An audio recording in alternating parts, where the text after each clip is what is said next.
So, in the mix of drawing for social media, because I don't draw for a livelihood, haha, it's easy to fall into the hamster wheel grind that sucks the joy out of creation, which is the sentiment that we have seen or experienced all before. Which, okay, it's fine to have a routine, but isn't life about the fun, the spice, and the excitement?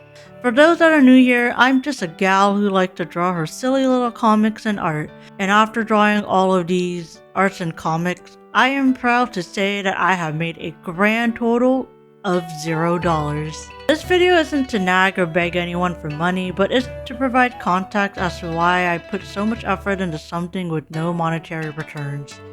Now, the lesson here is not to draw for free or draw for exposure for the love of the craft. In fact, I strongly believe that artists should be compensated fairly when drawing for someone else, but I am at the stage of my life where I only draw for myself, and that's not to say I've never wanted to draw for a living. I grew up like most aspiring artists, a kid with hopes and dreams to work in comics or animation, and let's be real, your art is mostly praised when you're a kid because you're like your mom or your grandma's talented 13-year-old, but when you get slightly older, around 18, you kind of get less of that gratification since A, you're pushed to work towards an occupation or trade, and B, art kind of becomes less of a priority when you start gaining more responsibilities. And at this stage, creating art becomes more of a side quest because of everything else we have to start juggling. In my case, the reality of quote-unquote real life sunk in, an overly critical part of my brain decided I was never going to be good enough to do this art thing as a job. But I still enjoyed drawing and drew here and there when I could, which wasn't very often. Art became something I had to make time for, and I was at the mercy of whatever free time I was able to carve into my schedule. I also grew up with this toxic mindset that I needed to find something in my life to be exceptional at before the age of 30, or else my life is meaningless. In turn, I put such incredible pressure into doing art outside of my everyday responsibilities to the point where I would work my 9 to 5, come home, draw until 3 a.m., sleep, wake up at 8 a.m., and with little sleep, my art actually got worse. It was frustrating and infuriating that progress wasn't linear. I would spend hours staring at a blank canvas because of this invisible expectation that the art already had to be portfolio ready or social media ready before I even made a single mark. It got to the point where I started hating art, and then I eventually stopped drawing altogether. Until March 2020 hit. Now we all know what happened, so no need to go into it, but like many people, this was when I was hit with the realization that life is pretty short. At this point, I was working a 9 to 5 I was indifferent about, going home to doom scroll, spend time with people that would talk down to me, health scares. Long story short, I was just straight up not having a good time. Life ahead felt directionless and my overall vibes were pretty negative. That just wasn't something I wanted to live with, so I thought about what sparked and brought me joy in the past. That was easy, it was drawing. I wanted to become a version of myself where I could create comics and illustration because I felt like it, and I wanted to get better at it too.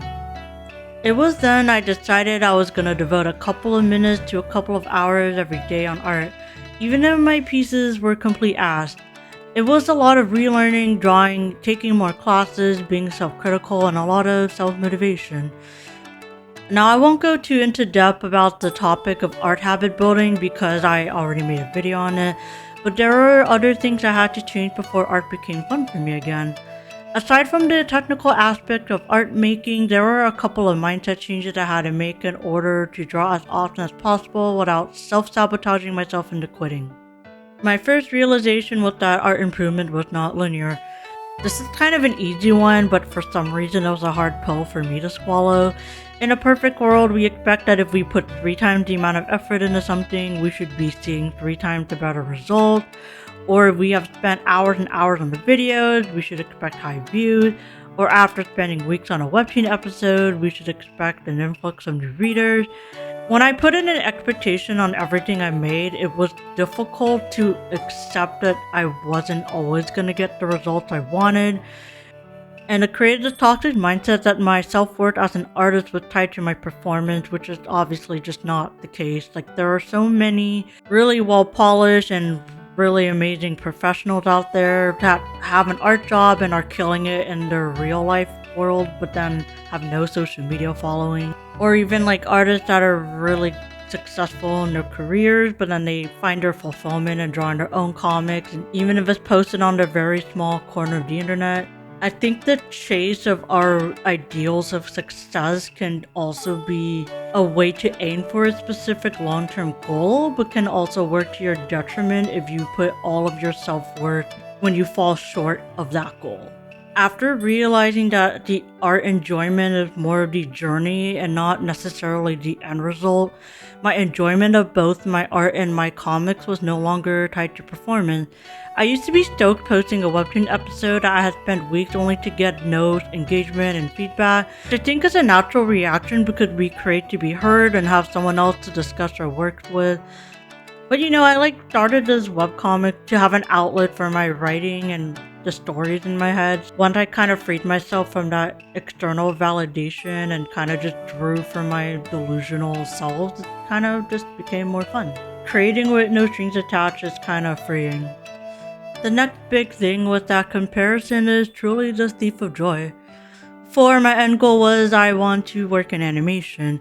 And seeing that is the end goal, it's natural to find portfolios of people already in the industry and to find that benchmark. The skill gap was massively overwhelming. Comparing myself, who was a hobbyist, to a long-time working professional was probably not helping. In the digital world, we want to consume art content, but it is just hard not to compare yourself with the artists out there.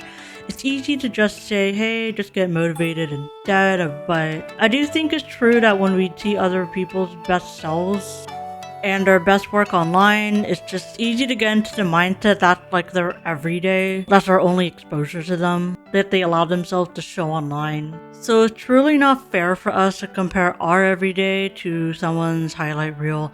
But I knew the best version of myself was one who was able to find it in her to draw every day and improve in her own way. So the only true comparison I could make is from my art today from my art like a month ago. To add on that point, other people's successes are not your failures. We all scroll on the internet and see some god tier art done by people years younger than us, and sometimes I see some 13-year-olds make some banger art. I've already used animation as examples from my previous point, so the same could be said for aspiring webcomic artists. There was a point in my life where my goal was I want to be contracted by Webtoon, and then I would see other comics that have made it to original status, which is a Webtoon contract. And of course, someone shooting for the similar goal, I would check out their canvas version of the comic and see, wow, they got contract after 3 episodes. I would be genuinely happy for them because it's rough enough being an artist full-time in this economy and they deserve every opportunity they can get. But a small part of my brain would think, wow, I must be doing something wrong if I didn't get the same result in a small amount of time. Most of these artists that we look up to, we only see them when they've already succeeded, but we don't see their years and years of blood, sweat, and tears, and look behind the curtains of what it took for them to get to that point. Just because someone was able to succeed in a seemingly shorter amount of time, it's not really indicative of your own art journey and whether or not you're falling short of your own goals. The next mindset I had to change was to stop being afraid of failure. The actual way I'd reword this point is you cannot improve an idea you have not executed. I think when we have a very specific goal, we kind of hold ourselves into this preconceived mindset that there's only one way to achieve it and don't really take the time to experiment and fall forward. We learn a lot more from failures than just trying to play it safe. Also, bad pieces are inevitable. Even if you are a professional for years, there will still be bad pieces not up to your standards. There will be videos, comic episodes, and illustrations that will underperform, but like mentioned before, our journey is just not a linear progression. I do subscribe to the saying that we need to draw 1,000 bad drawings before producing good ones. A lot of artists we see online would only show 5% of their entire catalog. I like to believe a larger chunk of being an artist is being able to pick yourself back up and keep going, as long as you're going at your own reasonable pace, of course. Creating comics and content to an audience of zeros can be seen as a failure and is very humbling, but I do feel that I started the content creation process and comic process, I kind of already know where I fall short and need to improve. And I already have a proof of concept that I enjoy doing this, so even if I have no one watching, I'm still finding enjoyment out of it. And the final mindset change I've had is be silly and delusional, aka have a goal and don't be ashamed of them. I think the best motivation any artist can have is just having a very specific long-term goal. Now that could be something like I want to attend this art school, or I want to work at this game studio, or I want to have that webcomic and sell physical copies of them in book form. I feel that sharing your goals with others can be a vulnerable and a slippery slope because you'll likely get responses that fall under the line of you need to be more realistic or stop dreaming and find a real job. Art is a very personal journey and it is what you make of it. It's easy to feel guarded and feel if a goal is too cringe for you, you kind of just limit yourselves or you kind of cut down on the goal. But I think letting go of this expectation that you have to be extraordinary and show potential early on to fully invest into something, it's just counterproductive and it's not fair to yourself. After accepting the cringe that is my long-term goal, it took away a lot of my anxiety and now I kind of just draw with no expectation or strings attached. As much as I wish we were able to know how to create art out of our mother's womb, it's just reassuring to know that we all have to start from somewhere. In conclusion, I knew that after all of these self-sabotaging thoughts and moping that I still wanted to be an artist. In the future, I still envision myself as someone who wants to create more comics and stories and original illustration. Even if I never got paid for it, it's something I enjoy outside of my responsibilities. An artist is still an artist even if they have an unrelated job.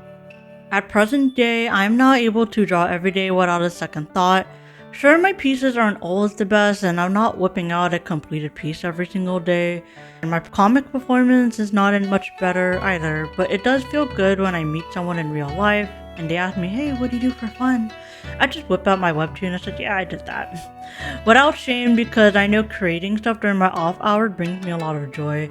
I think not being afraid to create art and content even if no one watches is truly the best way for me to find joy in drawing again as an adult. I realize I don't really aspire to be rich or famous or a CEO or employed, but I just want to get good at things like lifting weights, cooking, and art, and I guess now I enjoy creating videos on YouTube as well. I do want to go out on a limb here to thank you all for those who have subscribed and supported this channel. We've just hit over 100 subs at the time of this recording, and I know modern YouTube is not all about subscriber count, but as a small channel it's nice to see my content has reached you somehow, and even more so that you guys have clicked subscribe. As a YouTube enjoyer myself, it's rare for me to discover a very small channel whose content I like, since larger creators usually get pushed in my feed. I'm just a silly gal trying to find her footing in this art journey, so I'm extremely thankful for those who have taken a chance on me. The same could be said for my Webtoon readers, Blue Sky, and Instagram followers. I cherish you all and thank you from the bottom of my heart, truly. I hope to be able to create more silly videos and share the joy of drawing for fun with you all. And if you are still here, thanks for watching this video. Hope to see you in the next one and wishing you all a darn good day. Okay, bye.